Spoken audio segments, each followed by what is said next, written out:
Hey guys, welcome back to The Readers. I hope you are having an amazing day. Let's get right into the stories. The first one is a pro-revenge story. This story takes place from 2017 to 2024. I studied digital media production in college, focusing on streaming and live events. After working in several production studios and gaining experience with major streaming platforms and live events, I decided to start my own digital production company. The catch with this industry is the massive initial investment required. You need at least $5,000 worth of equipment just to be competitive in today's market. While my company was finding its footing and paying off equipment loans, I needed a steady income stream. My expertise with professional equipment and streaming technology helped me land a position at what I'll call the Grand Hotel, the most prestigious independent luxury hotel in the Pacific Northwest. This wasn't just any high-end hotel, it was the hotel where tech executives and industry leaders stayed when visiting the region. Think of it as the Ritz-Carlton of Seattle, but with more character and history. I started as their digital media specialist in 2017.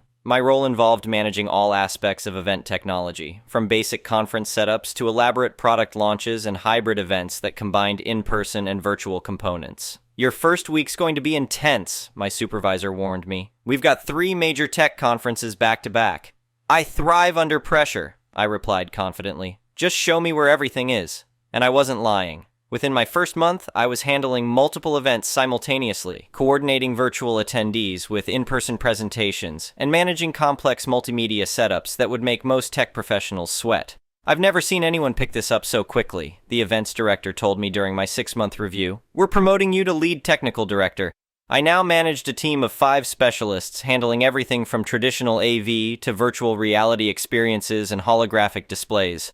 The hotel's corporate structure was complex. My immediate superiors were Sarah, our sales director, and Marcus, our operations director. They reported to Omega Tech Solutions, a national company providing high-end event technology services to luxury hotels nationwide. Omega had an exclusive contract with the Grand Hotel, which was owned by Vista Hospitality Group, VHG, a corporation managing luxury properties across the country. VHG's headquarters was just down the street, making our hotel their showcase property. Listen, Sarah pulled me aside one day. VHG's CEO wants something special for next month's shareholders meeting. Can you handle it?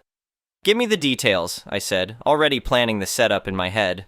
This led to me producing custom content for VHG's corporate events, establishing connections throughout the organization. I became known as the go-to person for high-stakes presentations and complex technical requirements. We need someone we can trust, a VHG executive told me during a sensitive product launch. You've proven yourself reliable. By 2022, Omega's contract was up for renewal. Enter Nova Events Technology, an aggressive competitor that had been expanding rapidly. Through some strategic networking, Nova's executives had convinced VHG they could provide the same service at a lower cost. They want you as part of the deal, Marcus informed me. You're too valuable to lose. So in one exhausting 24-hour period, I helped Omega move out and Nova move in. The difference in equipment quality was immediately apparent. This isn't going to work, I muttered, looking at Nova's outdated gear. Trust the process, Nova's new director insisted. But things went downhill fast. Nova's management style was rigid and disconnected from client needs. They implemented policies that prioritized profit over service quality. We can't just give them extra equipment because they ask for it, the new sales director would say. If it's not in the contract, they pay extra. The decline was steady and painful to watch. By 2023, our event bookings had plummeted. My team was barely getting 15 hours of work per week. This isn't sustainable, I told my team during one of our rare meetings. We need to think about our futures. That's when I started orchestrating our exit. I contacted every Novatech in the region and we coordinated our resignations to coincide with VHG's annual leadership summit. You're leaving us without support for our biggest event? Nova's director asked incredulously. 2 weeks' notice is standard, I replied calmly. Not our fault you haven't hired replacements. As expected, Omega was ready to step in and save the day. They eventually absorbed Nova's assets and contracts, restoring stability to the hotel's events program. While I succeeded in bringing down a company that deserved it, the victory was bittersweet. The 2 years I spent watching Nova's decline cost me everything. My production company, my condo, my car. I had to rebuild my life from scratch, focusing on lucrative corporate positions rather than my passion for creative production work. Sometimes winning doesn't feel like winning, I told my former colleague over coffee recently. But at least I know I did the right thing. Nova may have taken everything from me, but I took everything from them too. One tech, one coordinated plan, and $1 million company crumbled. The next one is an entitled people's story. Let me tell you about the time an overreaching homeowners association tried to control my private trail and learned a harsh lesson about jurisdiction. This happened over the course of about 8 months, and it still makes me laugh thinking about how spectacularly it backfired on them. I own 15 acres of wooded land that's been in my family for 3 generations. My grandfather bought it in the 1950s, and I inherited it from my father 5 years ago. The property includes a beautiful nature trail that winds through the woods for about a mile. We've always maintained it well and allowed responsible locals to use it for hiking, running, and nature walks. About 2 years ago, a developer bought the adjacent farmland and built a fancy subdivision called Oak Ridge Estates. These weren't just regular homes, we're talking million-dollar McMansions with all the bells and whistles. Of course, they established an homeowners association because heaven forbid someone paint their door the wrong shade of beige. Everything was fine for the first year. Some of the new residents would use our trail and most were respectful. We had a few minor issues with people letting their dogs off leash, but nothing major. I'd politely remind them about leash rules, and most understood. Then everything changed when Karen, yes, that's her real name, became the homeowners association president. She moved in about 6 months ago and immediately started trying to improve everything about Oak Ridge Estates. Unfortunately for me, she decided our trail needed improving too. It started with a letter in my mailbox printed on official Homeowners Association letterhead. Dear property owner, it has come to our attention that the trail adjacent to Oak Ridge Estates does not meet our community standards. As per Homeowners Association bylaws, all recreational areas must be properly maintained and meet specific safety requirements. Please make the following improvements within 30 days. Install proper lighting along the entire trail. Add security cameras. Pave the trail with approved materials. Install emergency call boxes every 500 feet. Remove dead trees within 20 feet of the trail. Add proper signage with rules and regulations. Failure to comply will result in fines of $500 per day. Regards, Karen Thompson, Homeowners Association President. I actually laughed out loud when I read this. My property wasn't part of their homeowners association. It wasn't even in their subdivision. I decided to be professional about it and wrote a polite response. Dear Ms. Thompson, thank you for your letter. However, I must inform you that my property is not part of Oak Ridge Estates or its homeowners association. The trail is on private property that has been in my family for 3 generations. Your homeowners association has no jurisdiction over my land or the trail. Best regards, my name. I thought that would be the end of it. I was wrong. 3 days later, I found homeowners association violation notices stuck to trees along my trail. The next day, I caught 2 homeowners association board members on my property taking photos and documenting violations. When I confronted them, they acted like they owned the place. We're conducting an official homeowners association inspection, Karen said, holding up her phone to take another picture. This isn't homeowners association property, I replied. You're trespassing on private land. This trail is used by Oak Ridge residents, which makes it subject to our jurisdiction, she argued. We have to ensure it meets our standards. That's not how property law works, I said. Please leave now, or I'll have to call the police. Go ahead, Karen smirked. We'll see who the police side with when they hear about all these safety violations. So I called the police. When Officer Martinez arrived, he quickly confirmed what I already knew. The homeowners association had 0 authority over my property. He told Karen and her friend to leave and warned them about trespassing. But Karen wasn't done. The next day I received another letter, this time from their homeowners association lawyer, claiming that because their residents used the trail, it constituted a community amenity and therefore fell under homeowners association jurisdiction. They threatened legal action if I didn't comply with their demands. That's when I decided to fight back properly. I contacted my own lawyer, Sarah Chen, who specialized in property law. She was practically giddy when I showed her the letters. This is one of the most ridiculous overreaches I've seen from an homeowners association, she said. And I've seen some doozies. They have absolutely no legal standing here. We sent a cease and desist letter to the homeowners association board and their lawyer, clearly outlining why their claims were baseless and warning them about the consequences of continued harassment. We included copies of my property deed, survey maps, and relevant local laws. Instead of backing down, Karen doubled down. The Homeowners Association installed their own sign at the trail entrance stating it was under Homeowners Association management and posted an official notice on their community website claiming they had authority over the trail. That's when things got really interesting.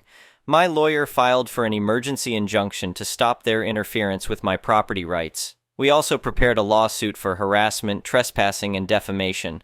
But before we could file it, Karen made her biggest mistake. She hired a contractor to start installing light posts along my trail, without my permission, without permits, and completely illegally. I was working from home when I heard machinery on the trail. I went to investigate and found a construction crew digging holes for light posts. When I told them to stop, they showed me their work order, signed by Karen as property manager. I immediately called the police and my lawyer. Officer Martinez returned, along with his sergeant this time. They shut down the construction work and took statements from everyone involved. The contractor was furious when he learned he'd been misled about property ownership and permissions. "Ma'am," the sergeant told Karen when she arrived screaming about her authority, "you just attempted to perform unauthorized construction on private property. This is criminal trespassing and destruction of property. Do you understand how serious this is?"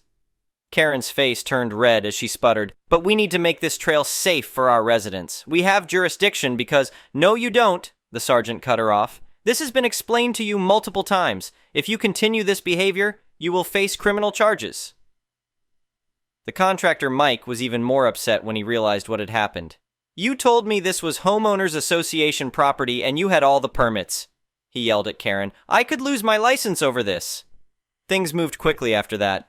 My lawyer filed our lawsuit the next day, and we included the illegal construction attempt. The Homeowners Association's lawyer finally seemed to realize what a mess they had on their hands, especially when the contractor filed his own lawsuit against them for fraud. But Karen still wasn't done. She called a special Homeowners Association meeting and told the residents that I was threatening their property values by maintaining an unsafe trail next to their homes. She encouraged them to pressure me into compliance. That's when something unexpected happened. One of the residents, Tom Wilson, stood up at the meeting. Tom was a retired judge who had been quietly watching this unfold. "Karen," he said loud enough for everyone to hear, "I've reviewed all the documentation as a favor to some concerned neighbors. Not only does the Homeowners Association have zero authority over that trail, but your actions have exposed this entire community to significant legal liability. As a homeowner who will have to help pay for any judgments against the Homeowners Association, I move for your immediate removal as president." The meeting erupted into chaos. Other residents started speaking up about their own experiences with Karen's overreach.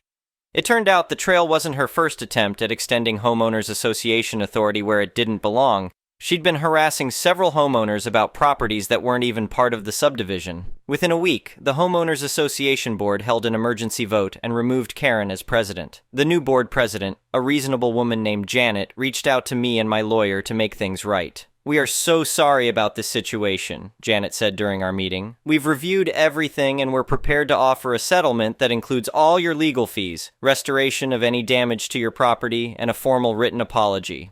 My lawyer reviewed their offer, $50,000 to cover legal fees and property restoration, a formal apology to be published in the Homeowners Association newsletter and local paper, and a legally binding agreement acknowledging they had no authority over my property. They also agreed to install permanent markers clearly showing where their property ended and mine began. I accepted their offer, but with one additional condition. They had to establish clear guidelines in their Homeowners Association bylaws preventing any future attempts to control property outside their subdivision. The contractor's lawsuit was settled separately, with the Homeowners Association paying him for his time and troubles. Karen was forced to personally reimburse the Homeowners Association for all the settlement costs since she had acted without board approval. But the best part? Karen put her house up for sale 2 weeks later. Apparently, living next to a trail she couldn't control was just too much for her. I still maintain the trail just as my family always has. Most of the Oak Ridge residents still use it, and they're more respectful than ever. Some even volunteer to help with trail maintenance now, but they always ask permission first. Update. 6 months later. A lot of you asked for an update, so here's what's happened since my original post. The settlement was finalized and everything was paid as agreed. The Homeowners Association installed very nice boundary markers with small signs explaining that the trail is private property, maintained by my family for community enjoyment.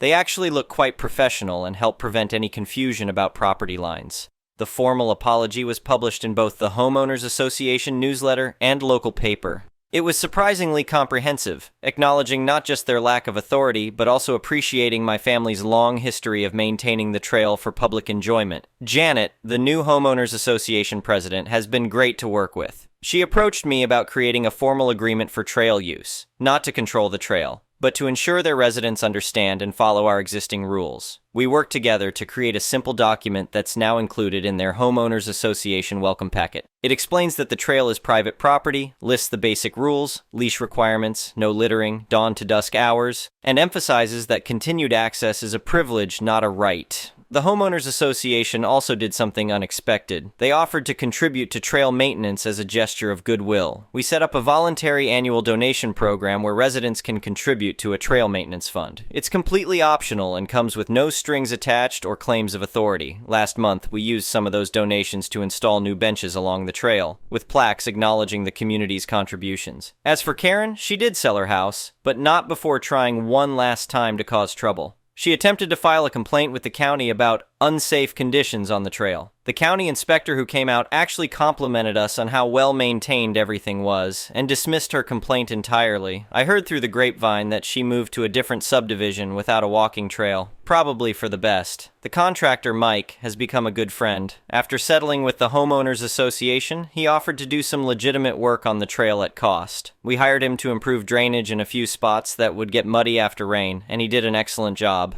Tom, the retired judge who spoke up at the Homeowners Association meeting, now walks the trail every morning with his dog. He often stops to chat and tells me stories about other ridiculous legal cases he's seen over the years. He says this one ranks in his top 5 for most absurd overreach of authority. The whole experience has actually brought the community closer together. Several residents have apologized for not speaking up sooner about Karen's behavior. Last weekend, we even organized a community trail cleanup day, followed by a picnic. It was completely voluntary, and about half the subdivision showed up to help.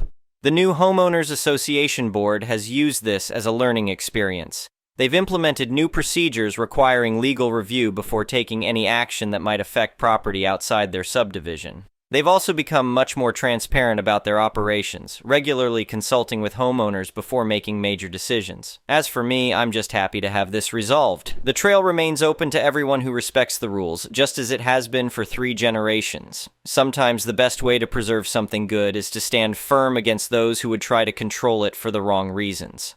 The property boundaries are clear, the rules are simple, and everyone now understands that good neighbors respect each other's rights. Sometimes it takes a conflict like this to establish better relationships and clearer boundaries. In the end, that's exactly what happened here.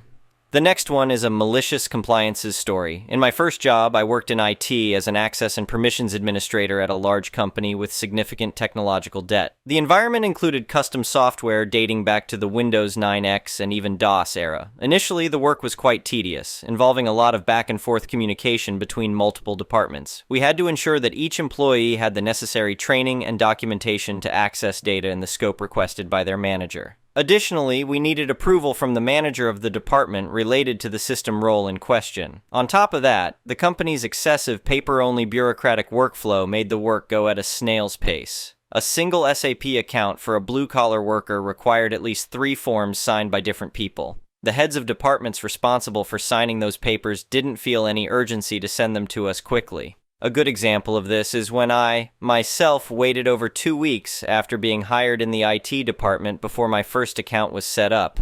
Until then, I only had a guest account that allowed me to access the main internal website with the company's procedures, regulations, and other basic information. Up to this point, each signed form had to be physically delivered to us, which was agonizingly slow given that the company had multiple branches.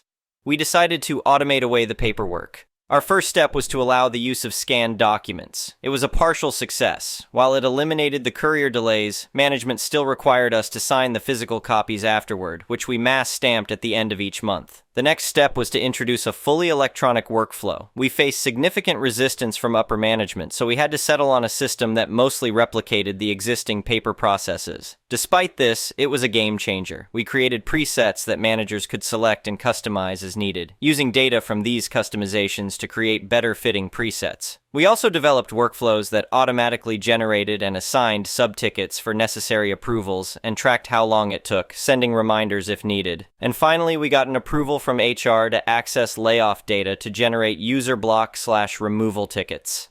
Sometime after we rolled out the new system, the HR payroll manager made a big fuss. She was furious that her team was still waiting weeks to get their permissions and questioned whether all our work had been for nothing. That really struck a chord with me.